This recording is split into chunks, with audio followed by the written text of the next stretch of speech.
Hello everybody, welcome back to History is Briggs. My name is Briggs, and today we'll be talking about the road to the Revolution, the French and Indian War, America 250. Alright, just for clarification, this series is a build-up to July 4th, when I'll release a video about the Declaration of Independence on July 4th. But we kind of need to start earlier in order to build up to it, and we need to actually start way before the Revolution and take a look at a conflict that started it, the French and Indian War. It started with tensions between Britain and France, and it started the war. And this war was part of the 7 Years' War, which was a wider conflict between most countries in Europe, which was basically like a world war. So let's get back to the French and Indian War. It started with tensions in the area of the Ohio Valley, which had been contested for a while now. Both the French and British decided to establish their presence in the area, and as George Croghan, an Irishman who was working for the British as an independent trader but also gave money to the British when he started his trade operations in the Ohio country.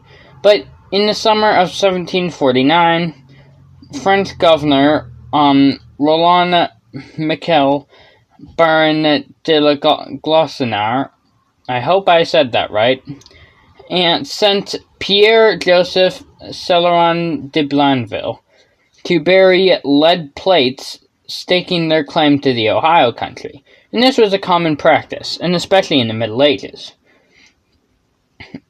And the British sent Christopher Gist to survey the land in 1750, but he returned in 1751, 1752, and 1753.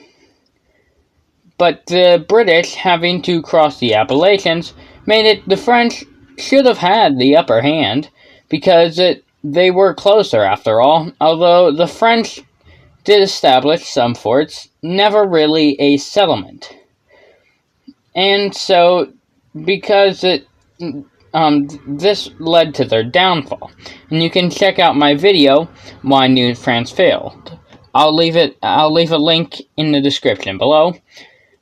And although the Governor General of New France, the Marquis de la Jonquière, died on March 17th, 1752, and he was temporarily replaced by Charles Le Moyne de Longueuil, and his permanent replacement was to be the Marquis Duquesne. But he did not arrive in New France until 1752 to take his post. The continuing British activity in the Ohio territories prompted Longueuil to establish another to dispatch another expedition to the area under the command of Charles Michel de Langlade, and an officer in the Tropa de la Marine. Langlade was given 300 Canadians and Ottawa warriors. His objective was to punish the Miami people of Pickawillamy, which was the largest of their settlements at that time, and was one of the largest Indian settlements in probably the whole Ohio country. And he was going to punish the Miami at Pickawillamy for not following Céloron's orders to cease trading with the British. On June 21st, the French War Party attacked the British trading post at Pickawillamy, capturing 3 traders and killing 14 Miami Indians, including Old Britain, or Memeski.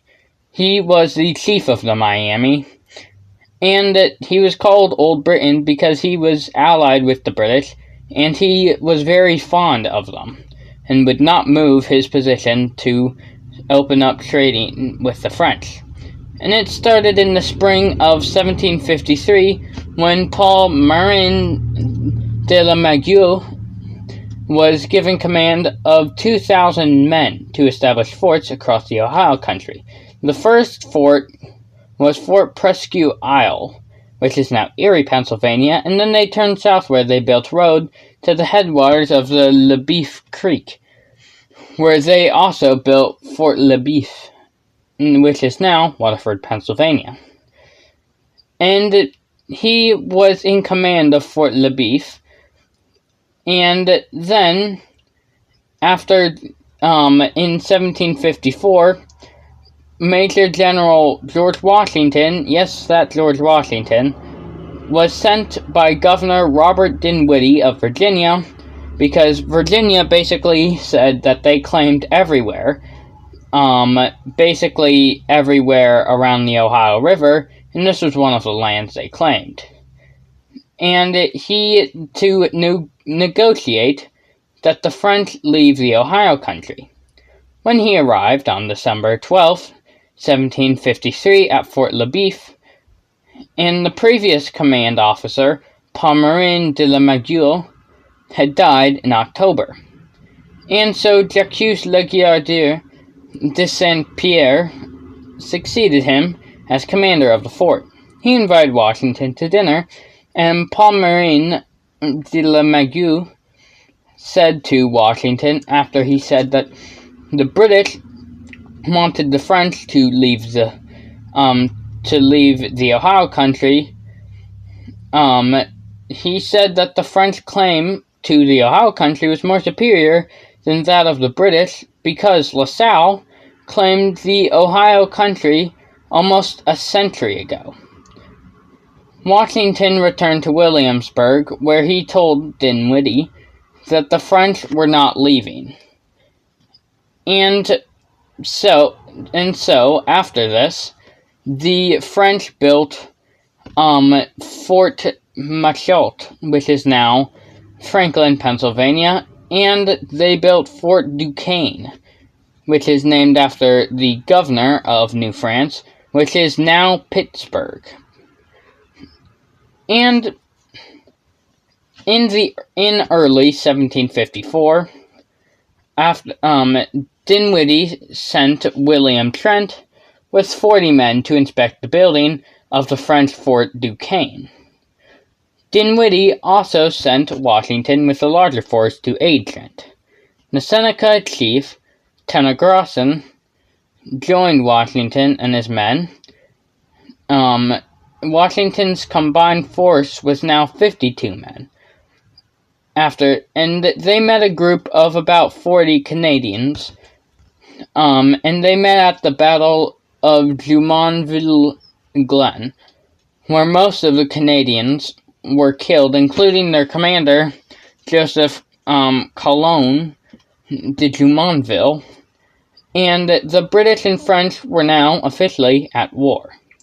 After the battle, George Washington pulled back several miles and built Fort Necessity, and the Canadians attacked under the command of Jumonville's brother, Louis Coulon, at the Battle of Fort Necessity.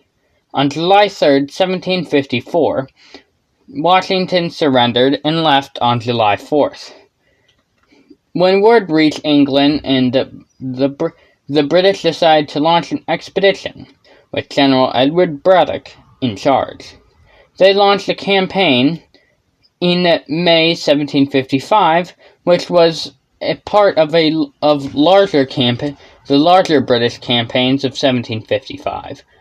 The expedition had 1,300 men, and with the goal of taking Fort Duquesne, as it was in a vital area for both the British and French at the confluence of the Ohio rivers, in the Monongahela and Allegheny rivers. And their other goal was to kick the French out of the Ohio Valley. They marched through the Appalachians, which was pretty bad, and with their artillery that they had to haul around in order to actually take the fort, it made it harder to cross the mountains. By the time they were nearing Fort Duquesne, the men were tired and exhausted, and just wanted to go home. But it all got worse on July 9th, 1755, when they were just 10 miles from the fort, when Indians attacked, and they were allied with the French, who were also there. They shot them through the trees and ran, and then shot again. Guerrilla tactics. And the army panicked, and it turned into a slaughterhouse, as the Indians and French just kept on shooting at them, and the army, in panic, couldn't formally march through the fire. It was the Battle of the Monongahela, and the French knew about the plans from the beginning, and that's why they were able to stop them. About 900 of the 1,300 were unable to fight, 450 wounded, or even more, the exact number isn't exactly known, and 457 dead. Even General Braddock was killed. And it's safe to say that this was a horrible, horrible disaster for the British. The British plans were discovered to fortify Fort Oswego too by the French, and so they sent a force to stop the fortification from being built. But the British learned of the French army coming towards them, and in response, they planned on taking Fort Niagara, which was a French-held fort, and the French marched and took Fort Bull and Fort Williams. But on the other hand, Sir William Johnson, who was supposed to attack the French near Lake Champlain, the governor of New France, though, the Marquis de Vaudreuil, sent Baron Dieskau to take Fort Edward, the British Fort Edward, but found it too fortified, and they turned back. When Johnson attacked Baron Dieskau at the Battle of Lake George, where a French force of 800 men, and including 700 Indians, and a British force of 1,720 men and 200 Indians met in battle. But it was inconclusive, and they both left, with the French retreating north, where they built Fort Carillon. And the only British accomplishment of this year, as in 1755, was the capture of Fort Buisson by Colonel Monckton. This cut the supplies to the fortress of Louisbourg, which was vital to both sides. And in order to stop any French resistance from forming in this disputed area of Acadia, which was also a fought over territory by the French and the British, the British expelled the native Acadian French population. They mainly went to Louisiana, and they did this throughout a multitude of times, and so the migration was basically ongoing for a while. And this especially gave rise to the Cajun population in Louisiana. Well, thanks for watching this video. Make sure to like and subscribe, and comment if you had any thought or if you think I missed something. And share this with a friend. If they won't listen, share it with an enemy. And this is a part of the broader American Revolution project I'm working on, which will, my goal at least, is on July 4th, as this is America's 250th year, that I will be able to post a video on the Declaration of Independence. And with that being said, Spriggs out.